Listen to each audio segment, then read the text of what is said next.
warahmatullahi wabarakatuh. Perkenalkan, nama saya Jihan Nadifa, mahasiswi IAIN Langsa, Prodi PGMI semester 4 Unit 1. Jadi di sini saya akan menjelaskan materi teknik pengumpulan data dan instrumen penelitian, di mana materi ini adalah tugas UTS yang diberi dosen saya, Bu Jerifa, mata kuliah metodologi penelitian kuantitatif. Di dalam materi ini pertama saya akan menjelaskan tentang definisi pengumpulan data dan instrumen penelitian. Pengumpulan data merupakan kegiatan mencari data di lapangan yang akan digunakan untuk menjawab permasalahan penelitian. Pengukuran data yang akurat sangat penting untuk menjaga integritas penelitian, baik pemilihan instrumen pengumpulan data yang tepat serta petunjuk yang jelas untuk penggunaan yang benar agar dapat mengurangi kemungkinan kesalahan terjadi. Sedangkan instrumen penelitian adalah alat yang digunakan dalam penelitian. Untuk pengumpulan data dan instrumen yang digunakan harus sesuai dengan rumusan masalah yang diajukan. Selanjutnya, saya akan menjelaskan tentang jenis pengumpulan data dan instrumen.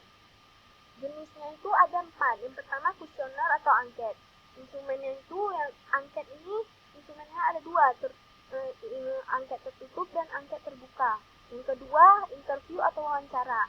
Instrumen itu pedoman wawancara. Yang ketiga, observasi. Instrumennya itu lembar observasi. Yang keempat, tes. Tesnya itu ada tes esai dan tes choice. Selanjutnya, saya akan menjelaskan kuesioner atau angket. Kuesioner atau angket merupakan sejumlah pertanyaan yang tertulis yang digunakan untuk memperoleh informasi dari responden dalam arti laporan tentang pribadinya atau hal-hal yang diketahuinya. Angket digunakan untuk mengukur pendapat atau respon dari suatu objek yang digunakan. Angket dibedakan menjadi 2. Yang pertama, angket tertutup, yaitu angket yang berisi pertanyaan atau pernyataan di mana sampel dapat memilih salah satu alternatif jawaban. Yang kedua, angket terbuka, yaitu pertanyaan atau pernyataan di mana sampel diberi kesempatan untuk memberi tanggapan sesuai dengan apa yang dirasakan. Selanjutnya, saya akan memberikan contoh angket tertutup. Yang pertama, apakah ada hubungan antara game online dengan materi pembelajaran di sekolah? A. Ada hubungan antara game online dengan materi pembelajaran di sekolah. B. Tidak ada hubungan antara game online dengan materi pembelajaran di sekolah. C. Tidak tahu. Jadi, responden dapat menjawab pertanyaan ini dan memilih alternatif jawaban yang ada di sini. Yang kedua, mana yang lebih Anda suka? Belajar bahasa Inggris dengan media game online atau belajar bahasa Inggris dengan media bacaan? A. Belajar bahasa Inggris dengan media game online. B. Belajar bahasa Inggris dengan media bacaan. C. Tidak kedua-duanya. Jadi, penjawab ini dapat memilih jawabannya, yang mana yang menurut dia itu tepat. Yang ketiga, kapan waktu yang menurut Anda paling tepat mengakses game online?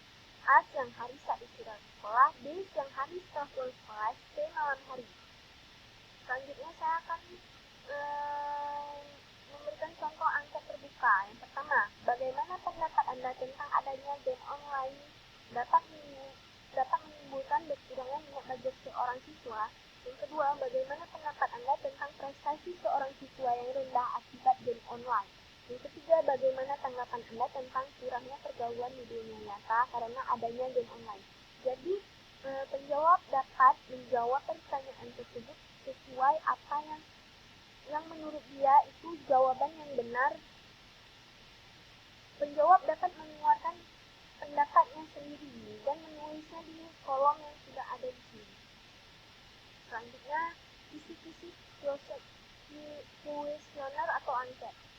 Variabelnya pengaruh game online, indikatornya relevansi dalam pembelajaran. Yang kedua, meningkatkan keterampilan berbahasa Inggris. Yang ketiga, waktu bermain lebih besar daripada waktu belajar. Deskriptornya, 1. Pencapaian dalam pembelajaran. Yang kedua, kemampuan yang diraih. Yang ketiga, kedisiplinan. Kelebihan dan kekurangan kuesioner. Kelebihannya yaitu tidak memerlukan hadirnya peneliti. Yang kedua, dapat dibagikan secara serentak kepada responden. Yang ketiga, dapat dijawab oleh responden sesuai kecepatan masing-masing. Kekurangannya itu, responden sering tidak teliti dalam menjawab. Yang kedua, seringkali suka dicari validitasnya. Yang ketiga, waktu pengembaliannya tidak sama, bahkan ada yang terlalu lama hingga terlambat. Selanjutnya saya akan menjelaskan tentang interview dan wawancara. Interview atau wawancara merupakan percakapan antara dua orang atau lebih dan berlangsung antara narasumber dan pewawancara dengan mengajukan sejumlah pertanyaan secara lisan dan dijawab secara lisan juga. Interview atau wawancara dibedakan menjadi dua, yaitu interview bebas dan interview terpimpin. Interview bebas yaitu pewawancara bebas menanyakan kepada responden, namun harus diperhatikan bahwa pertanyaan itu berhubungan dengan metadata yang diinginkan. Interview terpimpin ialah interview yang dilakukan pewawancara dengan membawa sederetan pertanyaan lengkap dan terperinci. Responden hanya menjawab sesuai dengan pertanyaan yang diajukan. Contohnya itu, menurut Anda, apa kelebihan game online sehingga membuat anak-anak lebih memilih bermain game online daripada belajar? Yang kedua, menurut Anda, pengaruh buruk apa yang dapat terjadi apabila anak sering bermain game online? Yang ketiga, menurut Anda, mengapa kecerdasan seorang anak dapat berkurang karena sering bermain game online? Contoh interview terpimpin. 1. Apakah arti bermain game online dalam hidup Anda? 2. Bagaimana reaksi Anda saat pertama kali bermain game online? Yang ketiga, apakah yang harus pemerintah lakukan untuk mengatasi masalah kurangnya minat belajar karena game online? Selanjutnya ini kisi-kisi wawancara. Variabelnya pengaruh game online, indikatornya minat belajar berkurang. Yang kedua, perubahan sikap. Yang ketiga, daya pikir berkurang. Deskriptornya semangat belajar, perilaku, dan kemampuan berpikir. Selanjutnya saya akan menjelaskan observasi.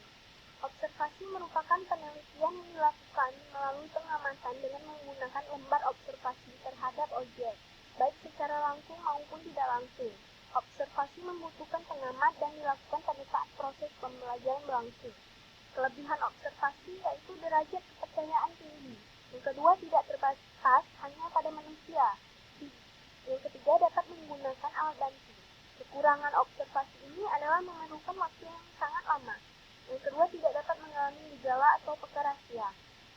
Yang ketiga, tidak dapat mengamati masa lampau. Jadi, observasi ini tidak bisa mengobservasi kejadian yang sudah berlalu.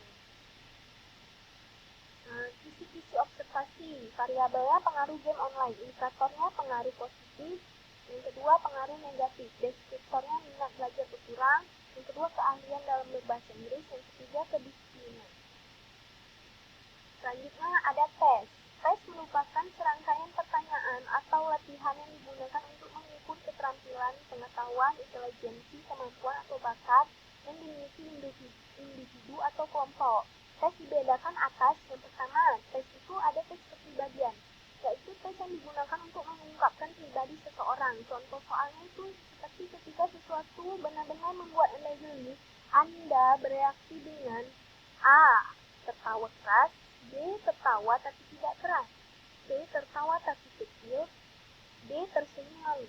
Jadi untuk mengetes kepribadian seseorang, kita dapat melihatnya dari soal ini. Jawaban yang dipilihnya akan mengungkapkan pribadi seseorang. Selanjutnya, tes bakat, yaitu tes yang digunakan untuk mengukur atau mengetahui bakat seseorang. Contohnya, di antara beberapa profesi di bawah ini, mana yang paling Anda minati? A. Polisi, B. Dokter, C. Sopir, D. Petani. Jadi dari jawaban seseorang kita dapat mengetahui bakat dari seseorang itu. Dia ingin menjadi apa? Minatnya itu. Kita dapat mengetahui minat dia itu apa. Yang ketiga, tes hasil belajarnya itu tes yang digunakan untuk mengukur pencapaian seseorang. Contohnya, pada tanggal berapakah teks proklamasi kemerdekaan Republik Indonesia dibacakan oleh Soekarno-Hatta? A. 17 Agustus 1945, B. 19 Agustus 1945, C. 14 Agustus 1945, D. 15 Agustus 1945. Jadi dari jawaban ini kita dapat mengetahui hasil tes belajar seseorang itu. Dari seseorang itu sudah dapat pencapaian seseorang itu sudah sampai mana pencapaian seseorang itu dari hasil belajarnya. Selanjutnya, tes intelijensi, yaitu tes yang digunakan untuk membuat perkiraan intelijensi seseorang. Contohnya, bunga sama dengan riba, sama dengan titik-titik. A. Hemat, kikir. B. Akrab sengit. C. Mawar atau hutang. D. Khawatir bangkrut. Jadi dari jawabannya ini kita dapat mengetahui perkiraan intelijensi seseorang. Jawabannya itu kita dapat mengetahui intelijensi seseorang itu bagaimana pemikiran dia itu. Yang kelima, tes sikap, yaitu tes yang digunakan untuk mengadakan pengukuran sikap seseorang. Contoh, ketika sesuatu membuat Anda sangat senang, Anda bereaksi dengan tertawa, berteriak, menangis, marah-marah. Jadi dari jawaban seseorang itu kita dapat mengetahui sikap dia itu seperti apa. Kita dapat mengukur sikap seseorang itu bagaimana dia. Nah, contoh kisi-kisinya ini. Aspeknya keterampilan pemecahan masalah. Indikatornya mengidentifikasikan masalah, memecahkan masalah. Indikator soalnya menyajikan masalah berupa gambar dan soal cerita. Memecahkan masalah berkaitan dengan kehidupan sehari-hari. Jadi cuma ini yang dapat saya sampaikan. Apabila ada salah kata, saya mohon maaf. Saya akhiri dengan wabillahi taufiq wal hidayah. Assalamualaikum warahmatullahi wabarakatuh.